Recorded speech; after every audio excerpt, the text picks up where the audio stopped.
Hey guys, James from SIKKY Manufacturing. Can't wait to show you guys how we took all those prototypes we designed on the last episode and got this LS3 and the T56 Magnum installed in this 1969 GTO. Let's check it out. Here you can see we've got this Exity twin disc clutch installed, ready to go. We really like this clutch because it's got super crisp and smooth engagement, but can hold a ton of power.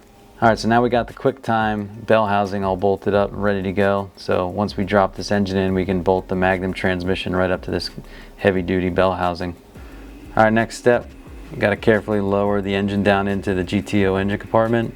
Obviously we don't want to bang into anything, but there's quite a lot of room for this LS engine in this gigantic engine bay. Fortunately, the way this oil pan is designed and the sump location, it fits perfectly around the GTO Crossmember. Alright, so final step of getting the engine is we got the brackets bolted up to the Crossmember. We're going to get the motor lowered down and in position, and then lastly we're going to put the actual engine mounts on the engine and connect the two together.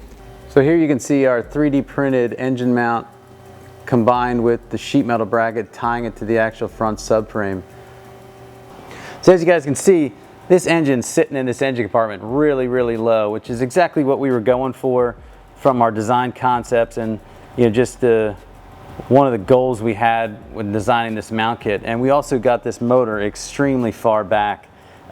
Still able to utilize the front drive systems we wanted to use and have proper header clearance, but the weight distribution, the center of gravity of this car is going to be drastically improved from just getting this motor as low down as we could and as far back as possible. So it turned out perfect, and I couldn't be happier with the design.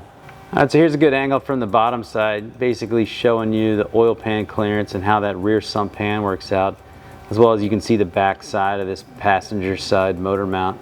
Here's a good view of the front angle on a really low profile oil pan. You can see there's about a 1/4 inch between the bottom of that pan and the factory subframe, so it fits in there like a glove and just gets this motor as low as we could possibly get it, but still a really big sump to provide plenty of oil for this engine for safe operation and even during like rigorous driving around tracks and whatnot. Another important factor is you can see the oil pan doesn't hang out past the bottom of the front crossmember.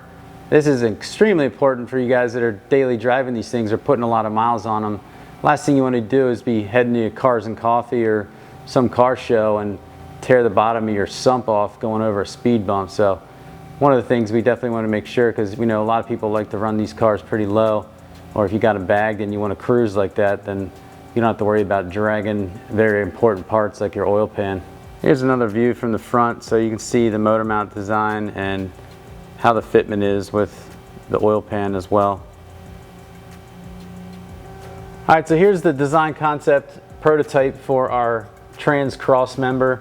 Like we explained, it's got really good clearance for exhaust system, stuff like that, real tight to the body, extremely rigid. The one thing we didn't account for in this design was how floppy these factory frame rails are. Basically all the other cross members out there that are currently available for these mount the same way these do, is basically through these factory bolt holes that are at the bottom on this frame rail. This frame rail is C-shaped like this, and what we discovered is the bottom of this frame rail has a lot of flex. So what happens, because of this big span and the amount of weight, that C of the frame wants to open up.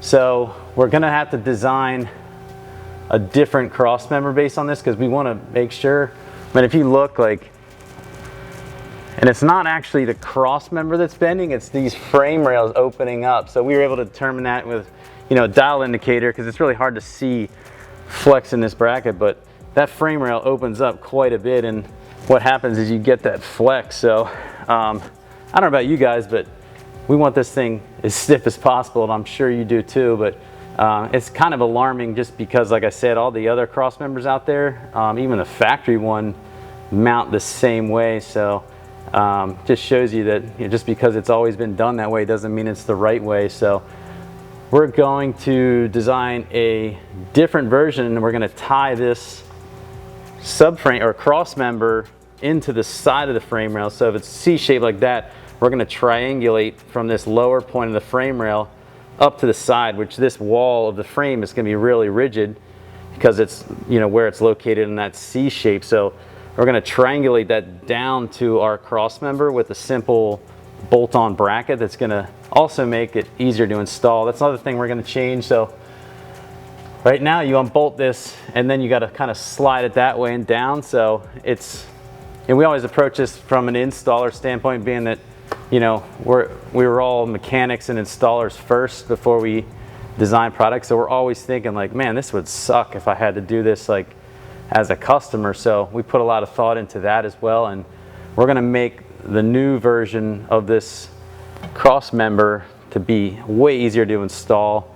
And like I said, we're going to add that triangulation and bolt that up to the side of the frame rail. So I'll show you guys the design of that and the changes we're going to make on that end. So, but either way, huge improvement. It's going to be massive for just strengthening this chassis too from side to side. As you can see, here's a new trans cross member we came up with. And the biggest change is really these outer pieces right here that triangulate from the bottom of the C part of the frame up to the side right here. And that drastically stiffens the chassis up and the frame and this cross member to the point where there is like virtually no movement at all and quite a bit stiffer. So I think this was the right move to get this trans cross member to do what we wanted it to do, and it's definitely super beefy, which is definitely going to be an added bonus, not only just for mounting this transmission in position, but just tightening up this car and, you know, making it a better performing handling car at the same time. So now you can see this is a T56 transmission. So it follows the floor pan. We did put a little more clearance in at the floor pan too, noticing that the body moves on the body mounts on these cars a decent amount, so just to give it a little added clearance. And you can also see the way the crossmember now unbolts from the bottom. So once you bolt in these side brackets, this trans crossmember comes out really easy without much hassle. So that'll make it nicer on the installer, just getting in and out real easy. And again, you can see how it ties into the frame and is so basically from an installation standpoint, the only additional thing you're gonna have to do is drill 2 holes through here on your frame rail and then through bolt it. But that locks that in from this side down to here. It transfers all that load across and definitely makes this thing stiff as can be. So I guess now let's take a look at the actual cross member prototype installed in the car. All right, so here you can see the prototype cross member is all bolted up. We got these new through bolts in the side here, and this bracket, now you can see where it bolts to this side bracket, and this whole cross member can drop straight out the bottom. Extremely rigid. I mean, I can hang on this thing now and it won't even move. So definitely a lot stiffer than the other one, and just I'm sure it has to do a heck of a lot of stiffening side to side on this whole frame rail setup as well, just because of the sheer rigidity of this thing. So turned out great. Here's a bit of a close-up of the side bracket. You can see the bigger bolt that goes through the frame rail on the side, as well as the 4 smaller bolts that hold the bracket to the side bracket. All right, so now we got the trans cross member fitted. We know this thing's gonna work great prototype wise. We can move this on to a production item. The motor mounts and bushings up front turn out perfect. Oil pan's great. So the next big item we gotta work out design wise is definitely gonna be the exhaust manifolds header setup. So we're gonna do like a mid to long tube length setup where the collector's still nice and high and gives you enough room to attach with a V-band and then make your turn and get the exhaust wherever you want to have it come out at. So we're going to move to the CAD side of that now and show you how we designed the header specifically for this A-body chassis, and go over the design elements and why we did what we did. All right, so here you can see the picture LS3 in the actual GTO A-body scan data we had from before. So it's obviously got our motor mount design on here, trans cross member, everything's in the exact position. So we moved on and started designing the header that we wanted, and ideally We wanted to run an 1 7/8" primary, so these are designed based off that size. So it's 1 7/8" primary down to a 3-inch collector, which is a good size for most people's exhaust setups, and flows good enough for this engine well up into the 700 horsepower and above range. So should be a pretty good header for just about every engine combo you're going to run in here. So all of our headers are made out of 18 gauge stainless steel, 304, so high quality, will last a lifetime and definitely going to be durable. We always try to shoot for like one-piece tubes, meaning there's no welded joints. The main reason for that is strength and then flow. Even with really careful fitment, you know, anytime you have a joint, there opens up the possibility that on the inside of that tube there's going to be a little bit of an edge that, you know, can create some turbulence, slow the air down, and, you know, make less power. But we wanted a design too that's kind of like in between a mid-length and a long tube. The long tube headers are great, but a lot of times they limit you with ground clearance and then also what exhaust setup you're going to run. So we opted to run this kind of mid to long length style where this collector is positioned to the point where they're all going to come with a V-band on it, so you and the other side of the V-band and a clamp, so then when you're fabricating your exhaust, you got plenty of room to make that bend and come straight back under this cross member and still have a ton of ground clearance. I mean, this is a T56 here, so you guys running autos like a 4L60 or 6L80, trans pan and everything comes down quite a bit on those things. So the exhaust will be well up out of the way and still give you enough room to easily run a dual 3-inch exhaust out if you wanted to. So here you can see the driver's side. Obviously the restrictions and issues we are working with on this side or the steering column. So this piece you can see right here of the scan data is actually the factory steering column. So we've got a decent amount of clearance here.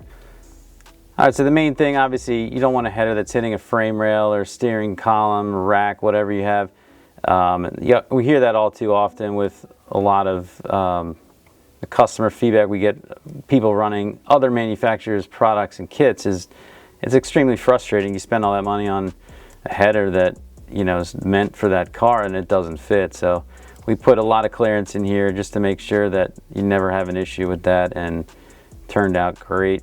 So clearance wise, even the angle of these bends are all pretty mild, which just translates to faster exhaust flow, more horsepower, and at the end of the day, that's what it's all about. So here's the actual driver's side header off of the engine, so you can kind of see how the collector's laid in there. The other thing with all our headers, we put a stainless steel merge bullet in here, which is essentially a little point, so it just helps to kind of stabilize that air as it enters that larger collector there, and helps reduce turbulence, and, you know, kind of aligns the flow of the air as it goes out the back of the collector. You know, turbulence equals lost horsepower, so we're trying to avoid that whenever possible. But yeah, pretty easy, smooth bending design, nothing crazy, really tight 90s or anything like that. And you know, it's just going to make more power that way. Let's see, this is the right side. So you can see similar design. Obviously it can't be exactly the same, but it's the exact same length. The collector's in the exact same position. So it'll work out great for fabbing any exhaust system you're gonna run. All right, so that's a wrap. A lot of progress was made in this episode. Got everything test fitted. Couldn't be happier with how it all turned out. Next episode, hopefully we'll be able to test fit the prototype headers that we made from the design we came up with on this episode, as well as maybe knock out a few other things like maybe the HVAC updates and a couple other issues that we're going to work that aren't necessarily directly related to the swap itself. But so make sure you like, subscribe, and hit that bell notification so you don't miss the next episode. See you next time.